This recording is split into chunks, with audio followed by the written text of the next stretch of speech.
S B കിച്ചണിലേക്ക് എല്ലാവർക്കും സ്വാഗതം. നമ്മൾ ഇന്ന് ഉണ്ടാക്കാൻ പോകുന്നത് റംദാൻ പുണ്യമാസത്തിലൊക്കെ ഉണ്ടാക്കാറുള്ള ഒരു സ്നാക്കാണ് ഉന്നക്കായ. അപ്പൊ ഞാൻ സാധാരണ ഉന്നക്കായ ഉണ്ടാക്കാറുള്ളത് സാധാരണ എല്ലാവരും ഉണ്ടാക്കാറുള്ളതിന് ചെറിയൊരു വ്യത്യാസത്തിലാണ്.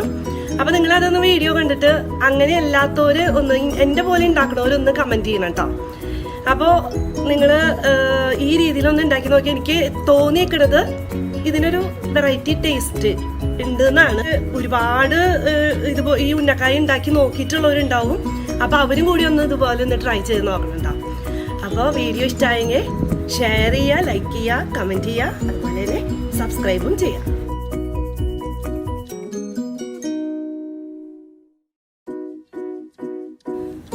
അപ്പോൾ നമ്മൾ ഉന്നക്കായ ഉണ്ടാക്കാൻ വേണ്ടിയിട്ട് നേന്ത്രപ്പഴം, അത് ഒരുപാട് അങ്ങോട്ട് പഴുക്കാത്ത പഴമാണ് നമ്മൾ എടുത്തിരിക്കുന്നത്. ഒരു 3 എണ്ണം പഴം എടുത്തിട്ട് ഒരു 5 മിനിറ്റ് പുഴുങ്ങിയെടുത്തതാണ് ഇത്. ഇനി നമുക്ക് വേണ്ടത് 1 കപ്പ് നല്ല ഫ്രഷ് ആയിട്ടുള്ള നാളികേരം ചെറിയതാണ്. ഇത് ഒരു 1/4 കപ്പ് വെല്ലം, ശർക്കര ഞാൻ പൊടിച്ചു വെച്ചതാണ്. അതൊരു 6 ഏലക്കായും കൂടിയിട്ടാണ് പൊടിച്ചു വെച്ചേക്കുന്നത്. അപ്പൊ 1/4 കപ്പ് എന്ന് പറയുമ്പോൾ ഞാനൊരു വലിയ 2 അച്ച് വെല്ലം എടുത്തിട്ടുണ്ട്. 1-2 ടീസ്പൂൺ നെയ്യ് വേണം നമുക്ക്. പിന്നെ നമുക്ക് കുറച്ച് കിസ്മിസും അതുപോലെ തന്നെ കാഷ്യൂം വേണം. ഇത് എത്ര അളവായാലും കുഴപ്പമില്ല, അതിന് ടേസ്റ്റ് കൂടുതലുള്ളൂ. ഫ്രൈ ചെയ്തെടുക്കാൻ വേണ്ടിയിട്ട് നമുക്ക് കുറച്ച് ഓയിലും കൂടി വേണം.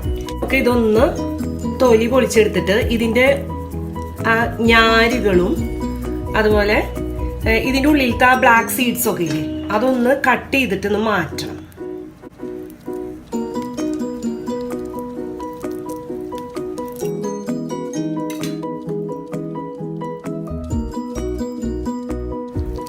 ഇതാണ് എല്ലാവർക്കും ഈ ഉന്നക്കായ സാധാരണ ഉണ്ടാക്കാനുള്ള മടി എന്ന് പറയാറുണ്ട്. ഈ പഴം പുഴുങ്ങി അത് ഉടച്ചെടുക്കേണ്ട ഒരു മടി പറഞ്ഞിട്ട്. പക്ഷെ നല്ല എളുപ്പമാണ്. ഒരുപാട് വേവിക്കാണ്ടിരുന്നാൽ മതി, പിന്നെ ഒരുപാട് അങ്ങോട്ട് പഴം പഴുക്കാണ്ടിരുന്നാൽ മതി. അപ്പോൾ ഇത് നല്ല അടിപൊളിയായിട്ട് നമുക്ക് കുഴച്ചെടുക്കാൻ പറ്റും.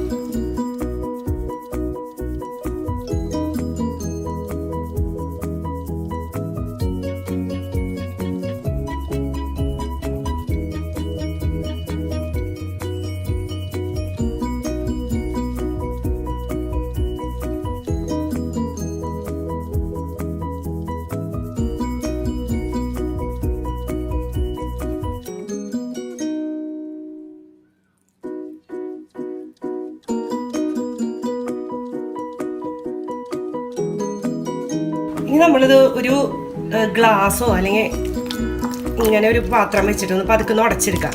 അപ്പൊ മിക്കവർക്കും ഇത് പ്രശ്നം വരുന്നത് ഇത് ഉടച്ചെടുക്കുമ്പോൾ ഇത്തിരി ലൂസായി വരും എന്നുള്ളതാണ്. അപ്പൊ അത് ചെറിയ പഴുപ്പൊക്കെ കൂടുതലുള്ള പഴം ഉണ്ടാവുമ്പോഴാണ് ലൂസായിട്ട് വരിക.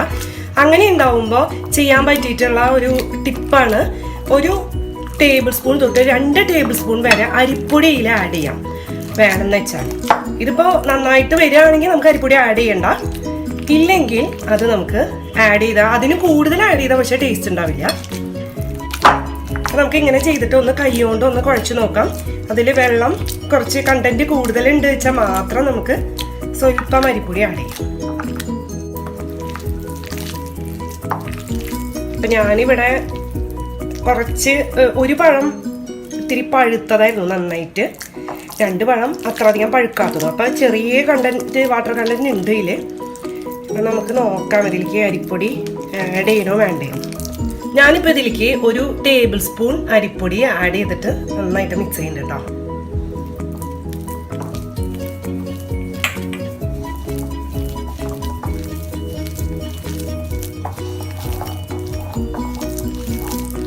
നമുക്ക് ഈ കട്ടയൊക്കെ നന്നായിട്ട് ഉടഞ്ഞ് ഇത്തിരി ടൈറ്റായിട്ട് കിട്ടിയാൽ മാത്രമേ ഇത് ഒരു നന്നായിട്ട് പരത്തി അതിൻ്റെ ഉള്ളിൽ ഫില്ലിങ് വെക്കാൻ പറ്റുള്ളൂ.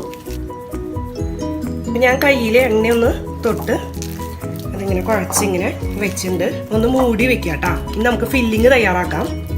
നമ്മളൊരു പാൻ ചൂടാക്കാൻ വെച്ചിട്ടുണ്ട്. അതിലേക്ക് നമുക്ക് 1 ടീസ്പൂൺ നെയ്യ് ഒഴിച്ചു കൊടുക്കാം.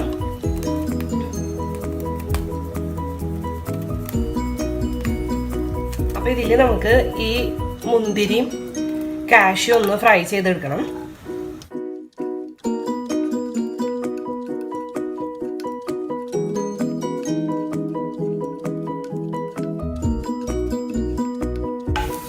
കാഷ്യൂം കൂടി ഇടാം കേട്ടോ. ചിലർ ബദാമൊക്കെ ഇടും, ബദാം ഇട്ടാലും നല്ലതാണ്, ടേസ്റ്റാണ്.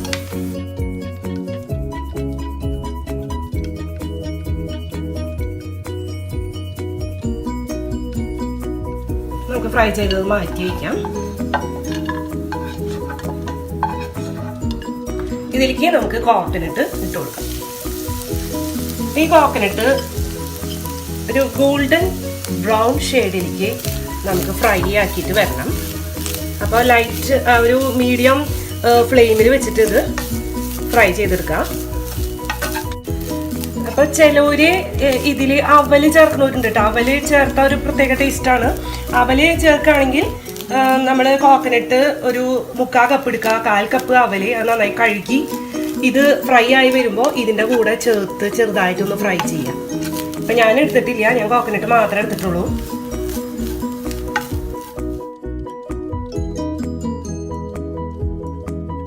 അപ്പോൾ ഇത് ലൈറ്റ് ഗോൾഡൻ ബ്രൗൺ ഷെയ്ഡ് ആയിട്ട് കേട്ടോ. അപ്പം ഈ സമയത്താണ് നമ്മൾ ഈ വെല്ലം ഏലക്കായും കൂടി പൊടിച്ചത് നമ്മൾ ഇട്ട് കൊടുക്കണം. കഴിഞ്ഞിട്ടൊരു മിനിറ്റ് നമുക്കിതൊന്ന് മെൽറ്റ് ആവാൻ വേണ്ടിയിട്ട് നിൽക്കാം.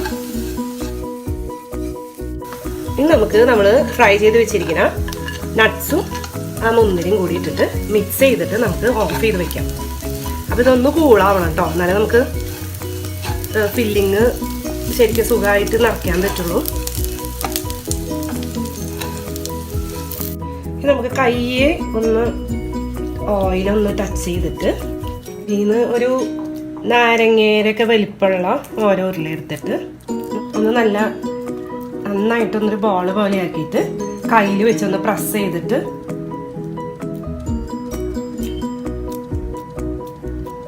ഒന്ന് ഇതുപോലെ ഒന്ന് പരത്തിയെടുത്താൽ മതി. അപ്പോൾ വല്ലാണ്ട് തിക്കും പാടില്ല, എന്നാൽ വല്ലാണ്ട് തിന്നായി കഴിഞ്ഞ് കഴിഞ്ഞാൽ പെട്ടെന്ന് അതിൻ്റെ ഉള്ളിലത്തെ ഫില്ലിങ് പുറത്തേക്ക് വരും നമ്മൾ ഫ്രൈ ചെയ്തെടുക്കുമ്പോൾ. നമുക്ക് 1-2 ടീസ്പൂൺ ഫില്ലിങ്ങും കൂടി വെച്ചു കൊടുക്കാം.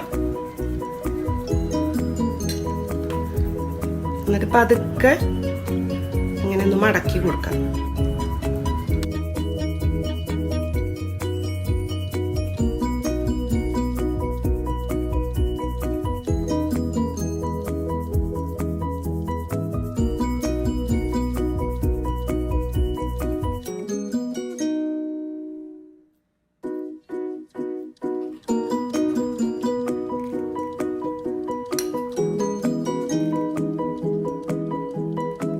പതുക്കെ മടക്കി ഇങ്ങനെ ഒട്ടിച്ചു കൊടുക്കുക. അത് കഴിഞ്ഞിട്ട് നമുക്ക് പതുക്കെ ഇങ്ങനെ ഉരുട്ടി കൊടുത്താൽ മതി. ഈ ഷേപ്പിൽ നമ്മൾ എല്ലാം ഉണ്ടാക്കിയെടുക്കുക.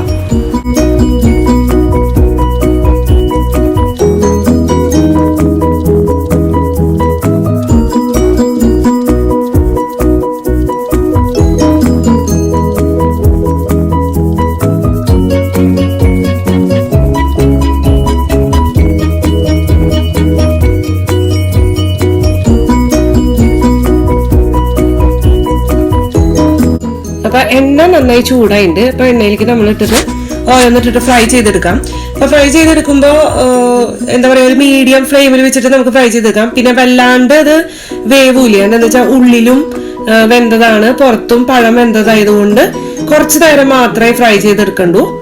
അപ്പൊ പെട്ടെന്ന് തന്നെ ഫ്രൈ ആയി കിട്ടും. അപ്പൊ ഒന്ന് ജസ്റ്റ് ഒന്ന് ഇങ്ങനെ തട്ടി കൊടുത്താൽ മതി, ഉരുട്ടി ഒന്ന് കൊടുത്തു കഴിഞ്ഞാൽ എല്ലാ ഭാഗവും ആ ഒരു ബ്രൗൺ ഷെയ്ഡിലേക്ക്, ലൈറ്റ് ബ്രൗൺ ഷെയ്ഡിലേക്ക് വന്നോളൂ.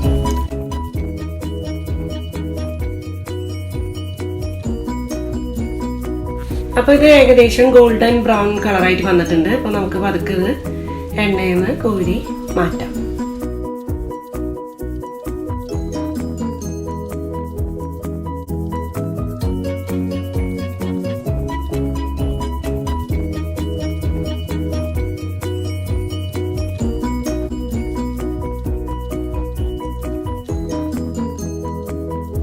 ഇതേപോലെ തന്നെ ബാക്കിയുള്ളത് കൂടി നമുക്ക് ഫ്രൈ ചെയ്തെടുക്കാം.